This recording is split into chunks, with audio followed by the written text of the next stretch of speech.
Mali es un país africano del occidente subsahariano, con una población de 12 millones de habitantes.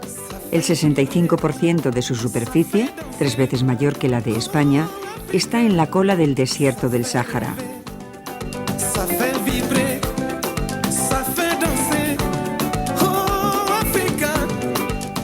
Excepcionalmente, este año ha llovido bastante, algo que no sucedía en los últimos 30 años, y el desierto ha reverdecido. Teniendo a Mopti, capital del norte, como punto de referencia, navegaremos por el río Níger, la principal vía de comunicación del país, para visitar un proyecto de bombas de irrigación financiado por Manos Unidas de España. Después nos acercaremos al país Dogon, un país de leyenda.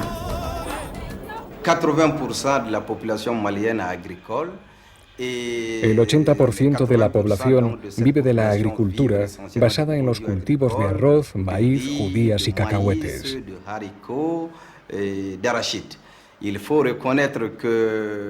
Hay que señalar que el bajo nivel de tecnología que se emplea en la agricultura hace que las cosechas dependan totalmente de las condiciones climáticas naturales.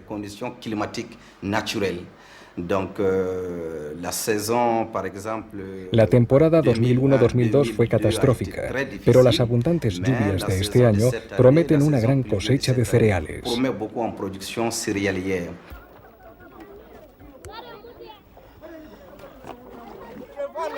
Embarcamos en Kona, un pueblo de 5.000 habitantes a 75 kilómetros de Mopti. La pinaza se desliza por las lentas aguas del delta del Níger que bañan pueblos y arrozales. El Níger, al que los Bambara llaman Joliba, rey de los ríos, nace en Guinea y tras recorrer 4.700 kilómetros, casi una tercera parte de ellos en territorio malinense, se adentra en Nigeria para fundirse en el Océano Atlántico. En un tramo de 700 kilómetros, dentro de Mali, las aguas apenas tienen un desnivel de 2 metros, lo que origina un delta interior de 30.000 kilómetros cuadrados.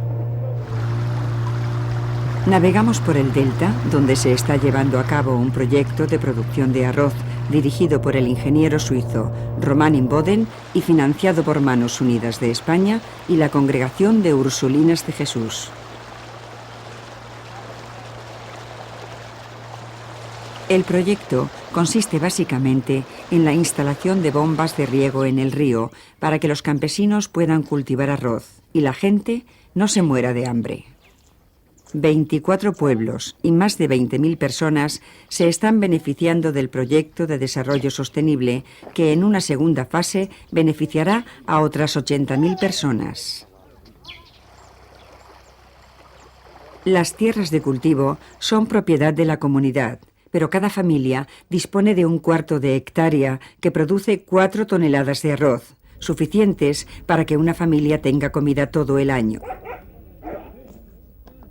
El consumo de arroz es de 300 gramos por persona y día. Las motobombas garantizan 2 cosechas al año.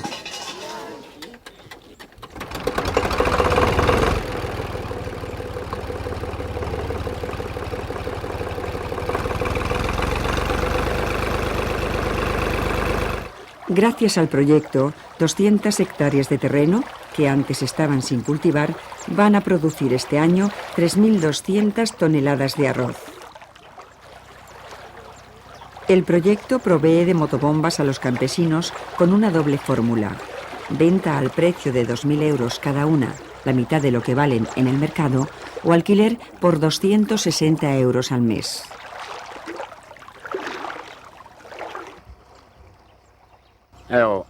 Samba nos dice que antes del proyecto de Manos Unidas solo había 3 motobombas en la zona que no daban buen resultado porque cuando tenían una avería nadie las arreglaba. Ahora hay 6 que funcionan perfectamente porque están atendidas por mecánicos y así consiguen 2 cosechas de arroz. Gracias al proyecto, muchas familias tienen comida. Si no hubiera sido por las bombas, cuenta Abdoulaye, todo el pueblo hubiéramos tenido que emigrar porque ya no teníamos para comer. El proyecto nos ha unido a los campesinos para buscar la forma de conseguir comida. Ahora trabajamos juntos y soñamos juntos. La originalidad de nuestro proyecto está en que intentamos cambiar el sistema actual. Hay comunidades que disponen de una bomba, pero no saben cómo funciona, y en caso de avería tienen que recurrir a mecánicos itinerantes que no se responsabilizan del buen funcionamiento de las bombas.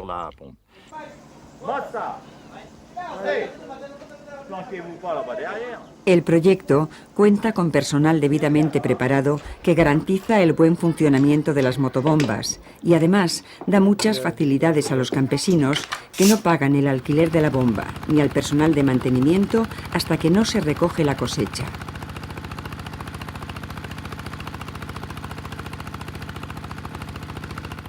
Judé nos dice que es antiguo alumno de la Escuela de Formación Profesional de los Salesianos de Sikasso y trabaja en el proyecto del agua.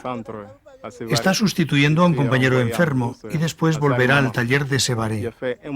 Judé está contento porque los campesinos van a tener una buena cosecha. Todo existía ya, las motobombas estaban ahí, el terreno ya estaba preparado, la tierra es buena, el agua sin límite, los campesinos ya tienen costumbre, pero faltaba una asistencia técnica que respondiera a los intereses de los campesinos, no a los intereses de una minoría. Y es lo que hemos aportado nosotros. Y al mismo tiempo lo hemos hecho con una originalidad que es, en vez de hacer que los campesinos se responsabilicen de la asistencia técnica, ellos se han descargado de eso y es el proyecto el que se ocupa de hacer marchar la bomba. Ellos lo único que tienen que hacer es aportar el gasoil y luego pues pagar las tasas adecuadas, o sea, el importe de la prestación de servicios.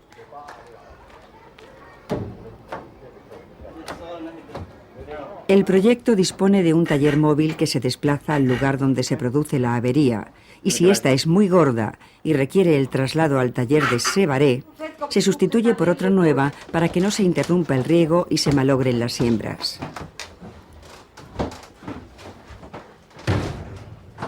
El taller móvil lleva un mecánico y piezas de recambio. Ahmed nos ha contado que gracias al taller móvil pueden reparar una avería en 1 o 2 días. En cambio, las bombas que no son del proyecto a veces están varios meses sin arreglar y mientras tanto las cosechas se pierden.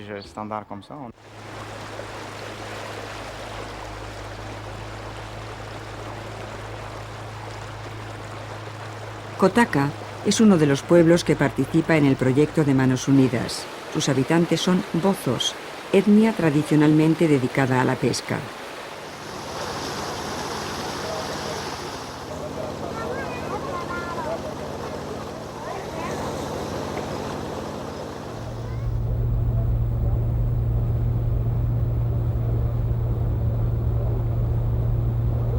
La pertinaz sequía de años pasados y el tráfico de barcos por el río han ahuyentado a los peces, privando a las familias de su medio de vida. La única salida que les quedaba era la emigración a no se sabe dónde.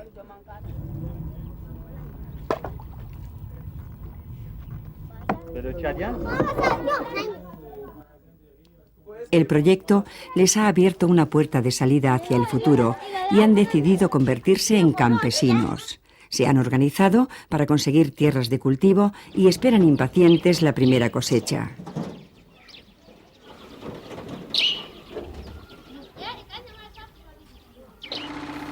Quieren pedir ayuda a Manos Unidas para comprar una descortezadora de arroz comunitaria, porque los molinos que hay en Kotaka son particulares y tan rudimentarios que machacan el grano.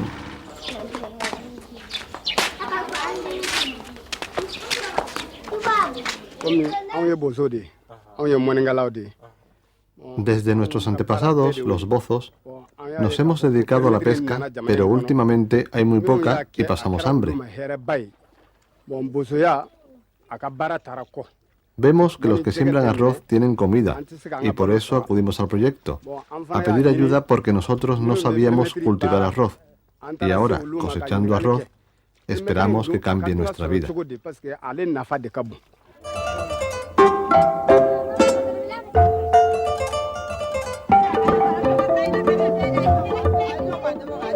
Los bozos abandonaron sus creencias tradicionales y se convirtieron al Islam. Kotaka tiene una original mezquita de barro construida dentro del más puro estilo sudanés.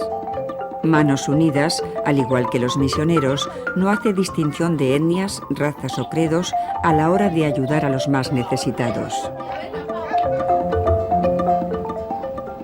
El centro de operaciones del proyecto está en Sebaré, una población cercana a Mopti, a salvo de las crecidas del Níger. El proyecto, a cuyo frente está el ingeniero suizo Roman Imboden, dispone de un taller de montaje y reparación de bombas de riego.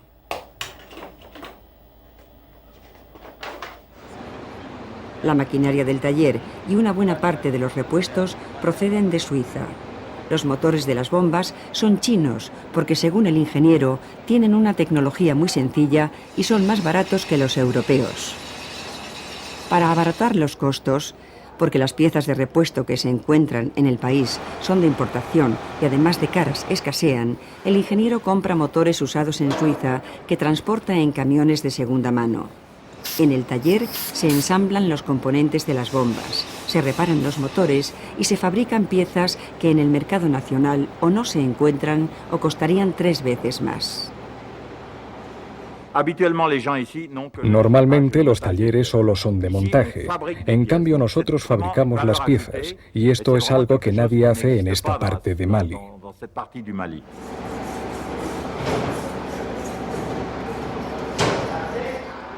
Un ingeniero, 2 mecánicos y un grupo de alumnos en prácticas, con ayuda de Manos Unidas y la Congregación de Ursulinas de Jesús, están haciendo el milagro de convertir el desierto en un campo de arroz. Los alumnos proceden de los centros de formación profesional que los salesianos tienen en Sikasso y Bamako. Una vez acabadas las prácticas, se encargan del mantenimiento de las motobombas en las comunidades. El último invento del ingeniero del proyecto es una descortezadora de arroz que no rompe el grano y es de fácil manejo y bajo coste.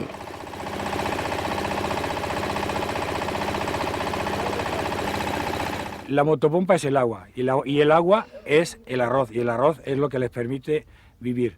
Al mismo tiempo tienes un proyecto también de creación de empleo en zonas rurales, porque los chicos que tenemos aquí están creando una prestación de servicios. Es gracias a ellos que la bomba funciona y al mismo tiempo le damos otras posibilidades. Además, tienes unos horizontes de diversificación, de fabricación de descortezadoras de arroz, establecer grupos electrógenos, hacer otras prestaciones de servicios que pueden cambiar la fisonomía de estos pueblos que están olvidados de todos y que en los que se puede crear una economía nueva.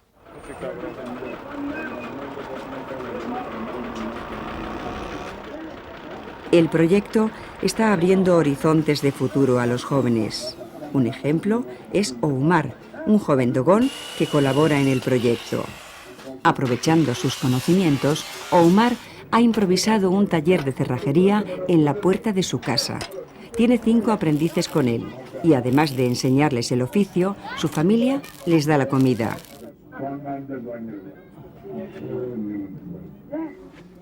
En Mali, tener un plato de arroz asegurado es un lujo.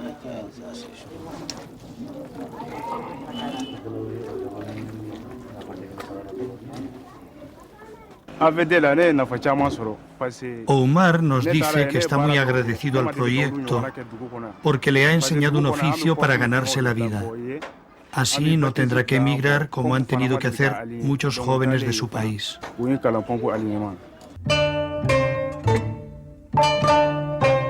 Desde Mopti, en poco más de 2 horas de coche, llegamos al país Dogón, que se extiende por el área de la falla de Bandiagara, declarada por la UNESCO Patrimonio de la Humanidad. Una buena parte del territorio Dogón, frontera con Burkina Faso, se descuelga por un acantilado de 260 metros de altura y 200 kilómetros de largo. La secular incomunicación ha hecho que los dogones conserven intactas sus tradiciones más ancestrales, entre ellas la religión animista.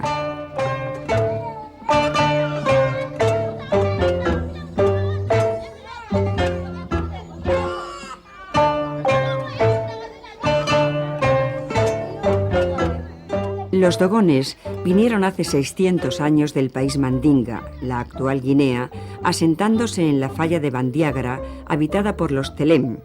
Los Telem eran pigmeos que vivían de la caza y las frutas silvestres y tenían sus casas en las grutas del acantilado para protegerse de los animales salvajes.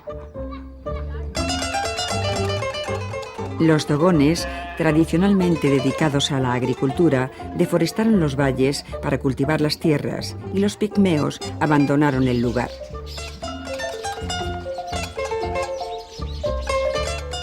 Para defenderse de otras tribus y proteger su cultura y sus tradiciones ante el avance del Islam, los dogones construyeron sus casas de adobe en las paredes del acantilado. Más tarde bajarían al valle, empleando las viejas casas como lugares de enterramiento.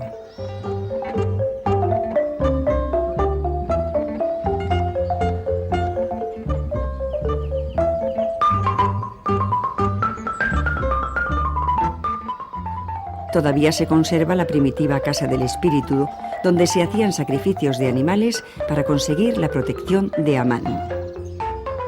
El pueblo Dogon es animista. Creen en un Dios todopoderoso que se llama Amán, que es creador del hombre y de la naturaleza. En el pueblo existe un sacerdote que se llama Ogón. Ese Ogón es el que hace las ofrendas, o sea, los sacrificios de los animales para su Dios.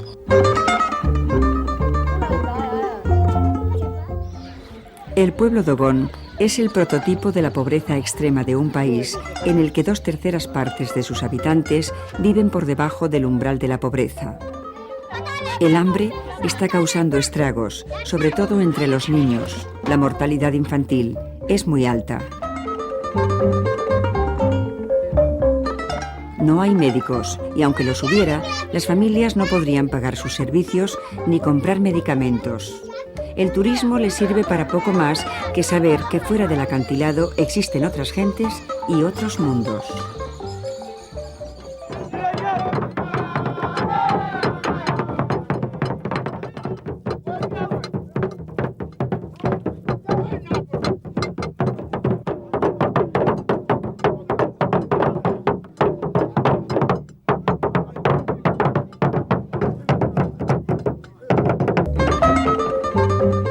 La vena artística del pueblo Dogon se hace particularmente visible en las puertas talladas de sus casas, en el tejido de algodón para los vestidos de fiesta y en las máscaras para sus ceremonias religiosas. La compra-venta de productos de primera necesidad se realiza en los mercadillos locales, carentes de casi todo, porque no hay mucho para vender ni dinero para comprar.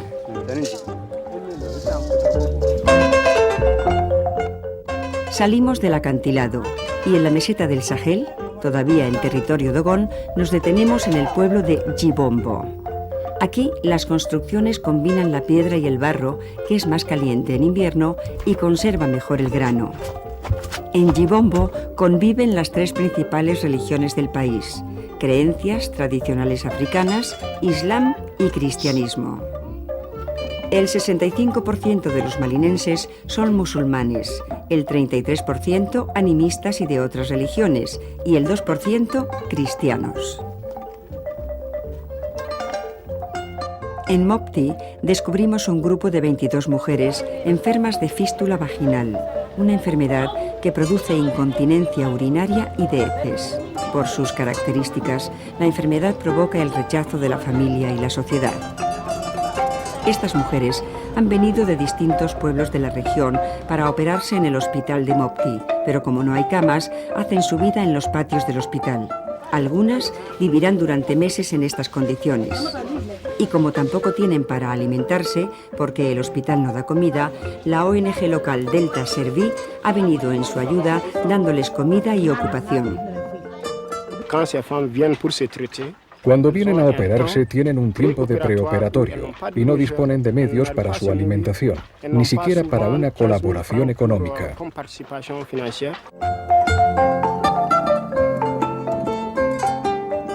Delta Servi ha organizado para ellas un taller de tejidos con la técnica tradicional de Bogolán que la propia ONG se encarga de vender a los turistas. La ONG Tiene en proyecto la construcción de un dormitorio en el patio y la apertura de un taller de costura, pero tendrá que esperar a que alguien los financie.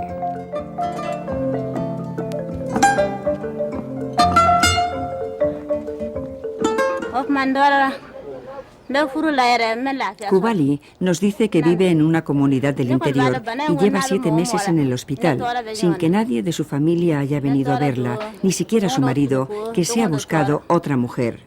La han operado una vez, pero necesita otra segunda operación. Aquí está bien porque nadie la rechaza y no tiene ninguna prisa por volver a su pueblo.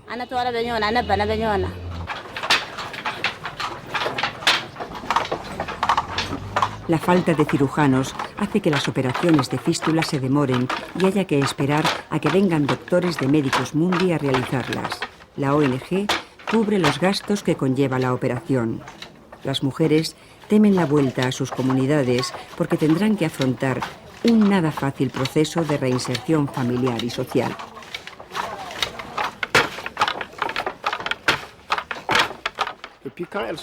Después de la operación y el tiempo de hospitalización, se necesitan varios meses para que recuperen su vida conyugal, y durante este tiempo están en el patio del hospital sin apoyos de nadie. La inserción conlleva muchos problemas. Nuestra ONG se ocupa de todo esto.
Alrededor de 6.000 personas cruzan diariamente la frontera de la ciudad autónoma de Melilla.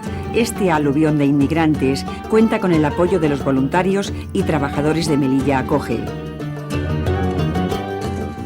Las prostitutas y los presos son 2 de los grupos que reciben la ayuda del voluntariado católico. Todo ello lo podrán ver en el próximo programa, que hemos titulado Voluntarios de Frontera.